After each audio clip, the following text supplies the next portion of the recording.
At the top of the show, we talked about the passing of the great Big George Foreman, a larger-than-life character in the world of combat sports, a man who, helped put the sport on the map in the 70s, was a part of that three-headed monster in the heavyweight division with Joe Frazier, Muhammad Ali, ended up becoming one of the all-time greats, and not just in the ring, but outside of the ring as well, as far as broadcasting is concerned, as far as being a salesman is concerned, synonymous with a cooking appliance. There are some people out there who have never seen a second of his fights, but know what a Foreman grill is. That's when you know you've had a successful life. And a man who has been a close, dear, personal friend of his for many, many years, who helped call his incredible moment, his incredible win over the great Michael Moore, a moment and a call that has become synonymous with both his career and Foreman's career, and is now going to be the title of his upcoming autobiography, which comes out in just about 3 weeks' time, is the great Jim Lampley, who we just found out some amazing news about. He is finally returning to ringside commentary right here in New York City on May 2nd at that great Times Square event, just a few blocks from where we are right now. We can talk to him about that, but the main reason why we wanted to have him on was to remember the larger-than-life character that was George Foreman, and he is kind enough to join us. So let us say hello to Jim Lampley here on this Tuesday evening. Jim, thank you so much for the time. First and foremost, my condolences to you and your family and all your friends on the passing of George, 76. We saw him just a few months ago on social media. It seemed to be in good health and spirits, and so I wanted to express that and ask you off the bat, how are you doing since finding out the news on Friday evening? Thank you for asking. It's been rough. I don't think any of us who don't live at his home in Houston saw this coming. I know of no other friends who really had a sense that George might be on the verge of this kind of sudden departure. So it's been a shock to my system, a shock to a lot of people's systems. It's not just a loss for boxing. It's a loss for the world, because he so elevated his persona and his personality.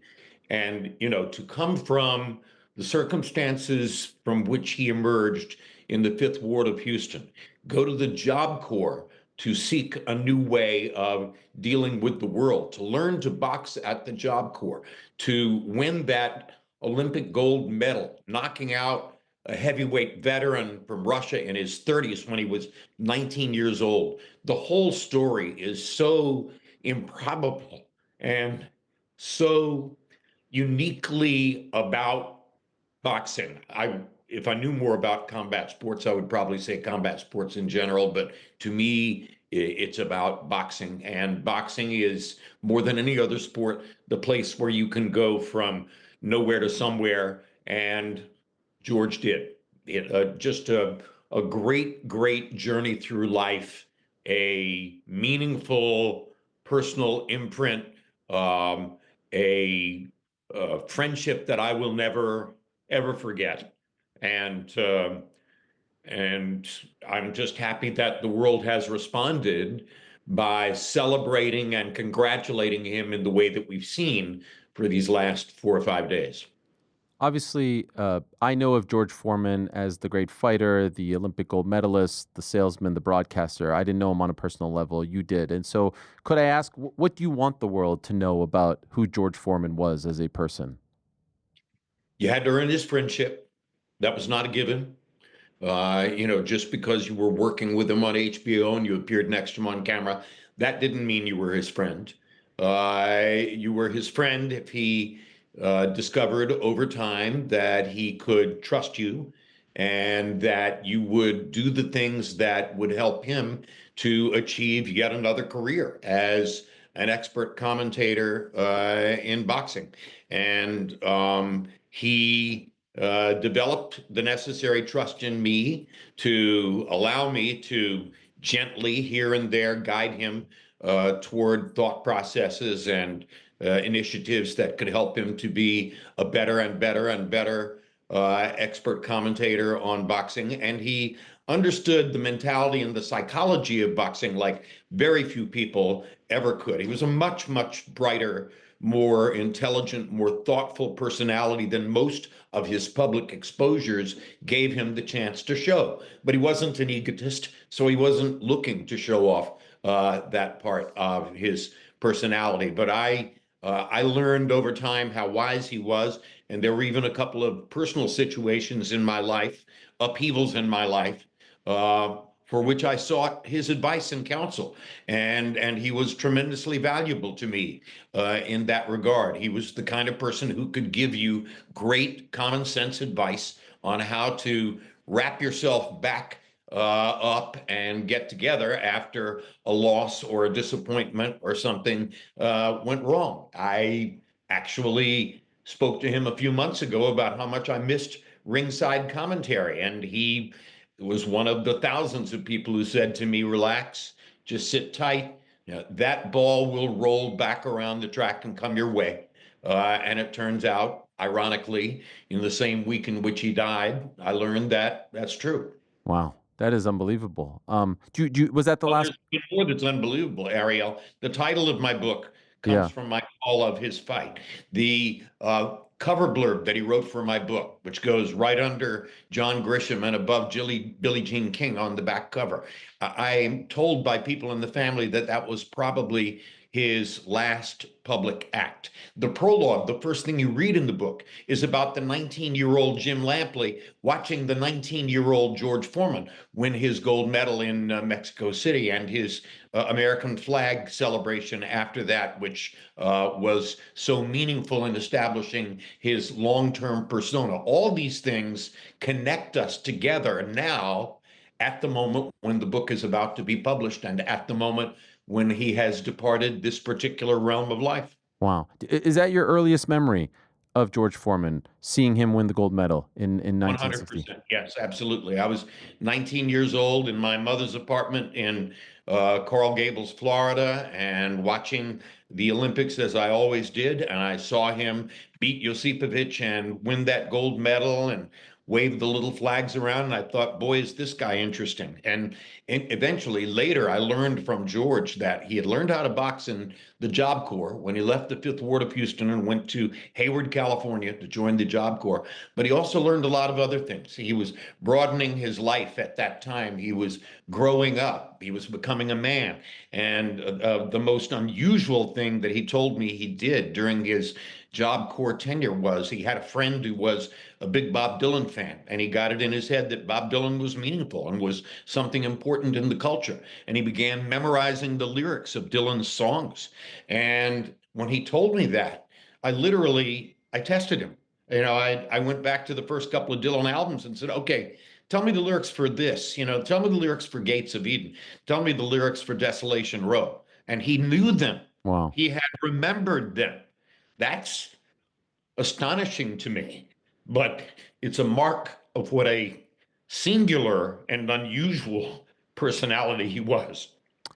Of the many things that fascinate me about George Foreman is that if you watched him in the 60s and 70s, you would think, oh, this guy is terrifying. He's mean. He's aggressive. He's surly. He's not very warm and cuddly. And then, of course, as we get to know him, 80s, 90s, he's Uncle George. He's a cuddly teddy bear. And so I'm wondering, which was the more accurate version of him? Or was that who he was in the 70s? And why do you think he was? And then how did he make that transformation into one of the most beloved and trusted people on television in the 80s and 90s?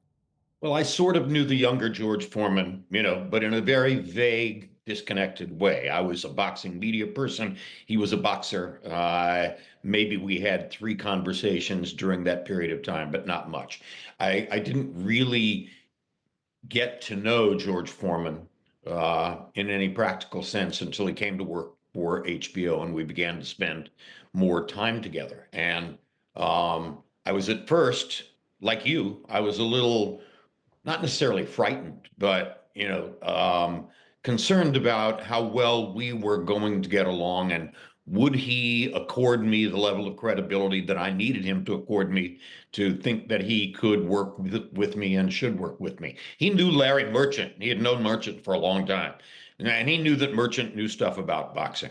But he had no way of knowing whether I was, you know, just a pretty face talking dog or whether I was somebody who actually had the potential to learn about enough about the sport to be a competent blow by blow person. And he set out to help me. He was thoughtful and helpful in fighter meetings and research situations and telling me what he thought about the fighters that we were about to cover. Even if he'd never seen them, he had thoughts about styles and how styles would interact and stuff like that. So he was he was outgoing enough to be a helpful colleague on our broadcast, and I was always learning things from him as we went along. And the more I showed him that I was learning from him, that it certainly wasn't the other way around, the more receptive he was to the process and the more thoughtful he was about telling me what he thought I should know.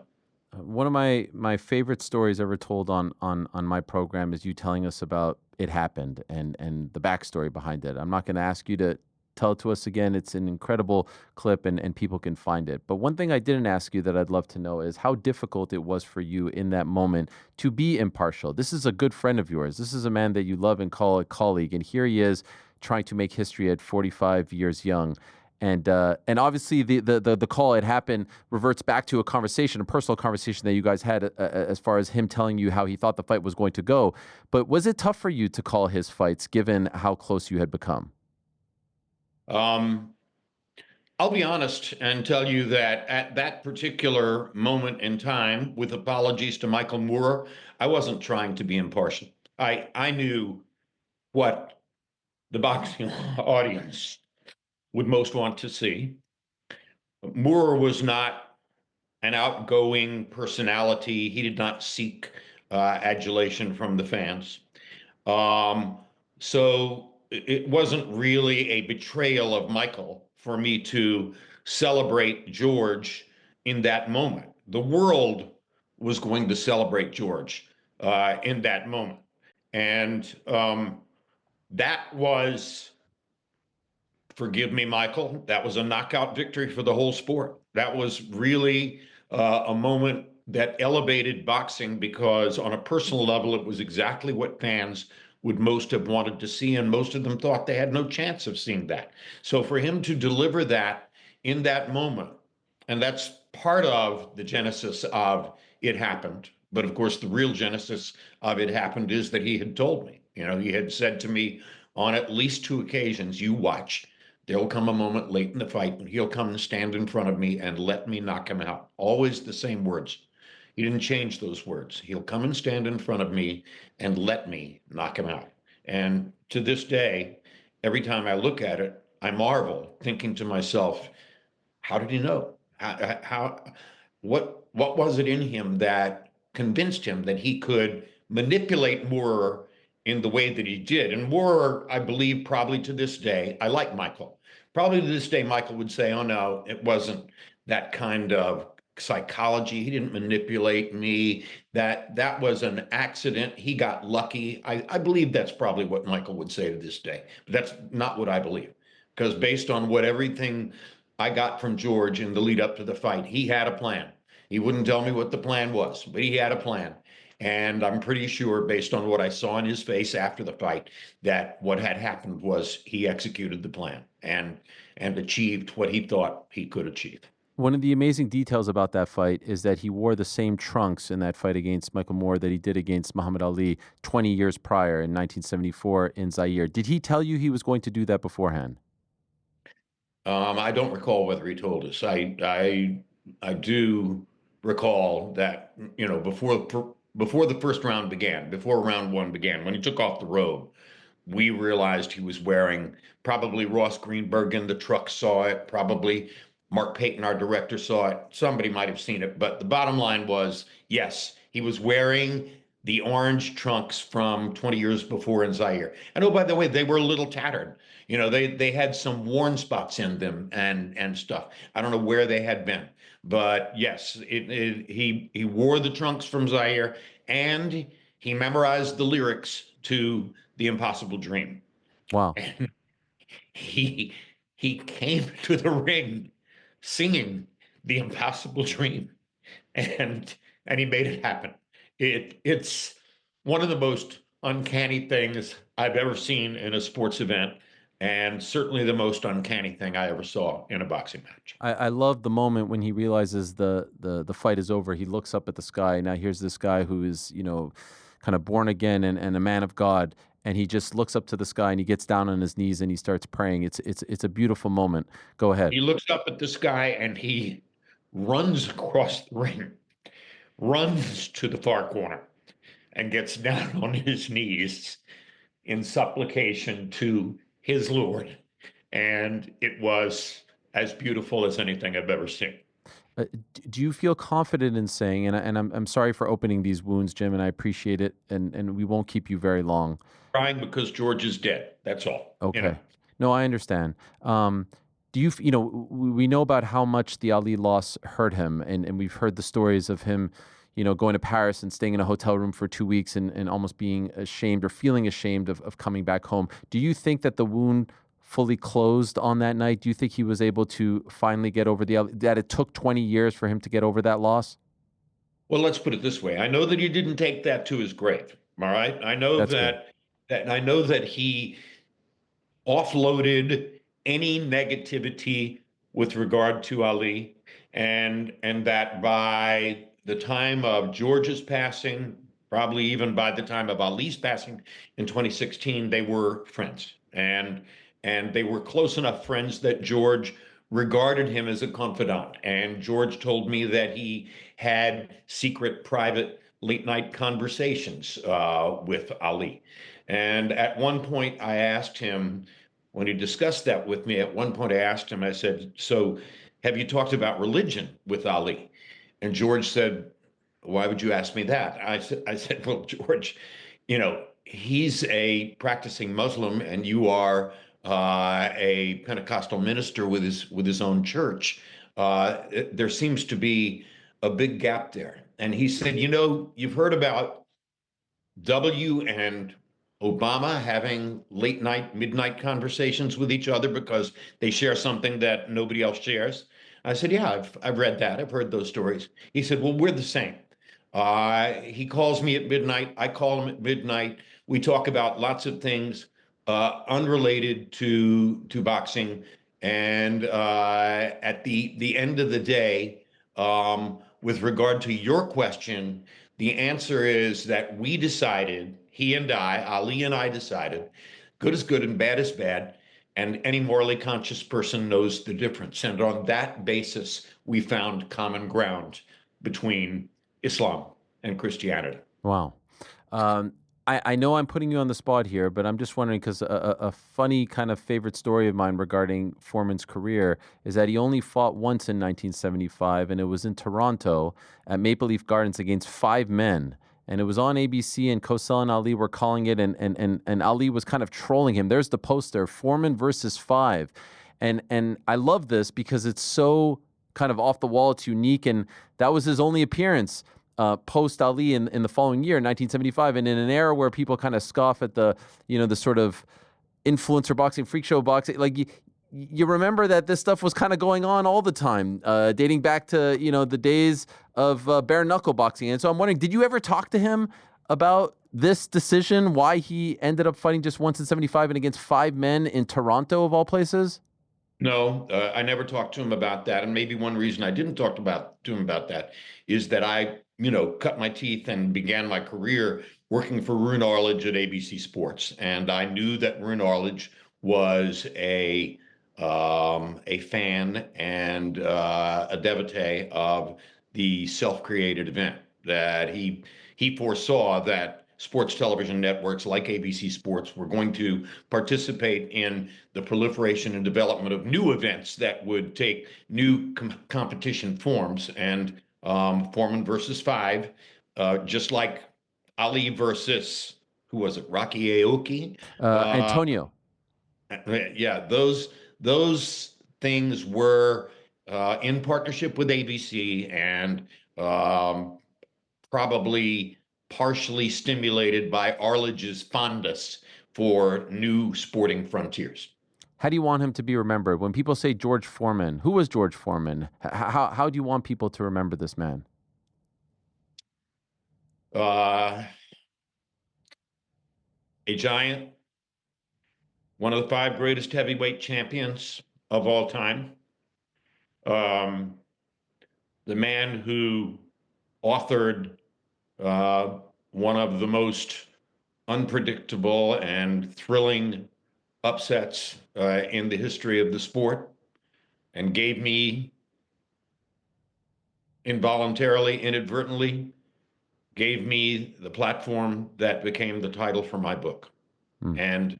And I will never be able to forget that he died at this moment, just when the book is getting ready to come out. I mean, it's not my story, it's his story, but the degree to which we are now connected at this moment, with a title that's about him and a prologue that's about him, and, all the other elements of the book that relate directly to him. It's stunning to me, and it makes me love him even more and miss him even more.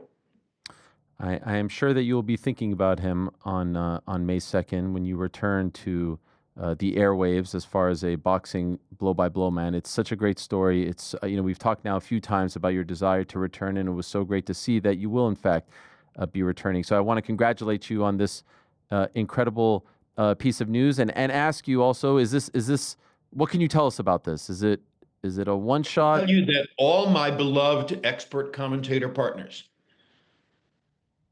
George Foreman, Emanuel Stewart, Roy Jones, Larry Merchant, Max Kellerman, there are others.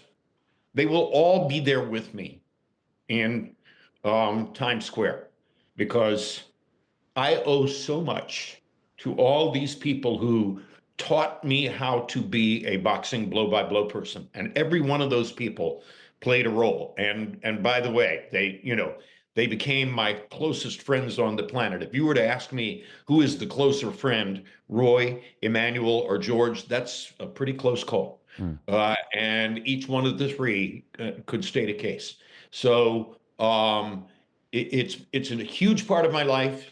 It's stunning how graphically meaningful it is at this particular moment in time. And it's, among other things, it's the universe telling me your book tells a story that people want to hear. Thank you, Jim. Appreciate it very much. My best to you. Again, my condolences. Hang in there, and can't wait to hear you on the call come May 2nd. Thank you, Ariel. Thank you, Turkey Al-Sheikh, who's bringing me back to ringside. Thank you, Dale Hopkins of ppv.com, who put me back into media rooms and at ringside for that particular media enterprise. I couldn't be more thrilled by what's happening in my life right now, with the one sole exception of Foreman's departure. And of course, we look forward to the release of your book on April 15th. It happened. We had a great conversation about it right here in the studio just a few weeks ago. Can't wait to read that when it comes out in just a few weeks' time. So good luck with that. There it is. You could get it right now wherever you get your books: Barnes & Noble, Amazon, any place on the planet. I highly, highly recommend that, and can't wait to dig into that. So thank you so much, Jim, and all the best to you. Thank you, Ariel.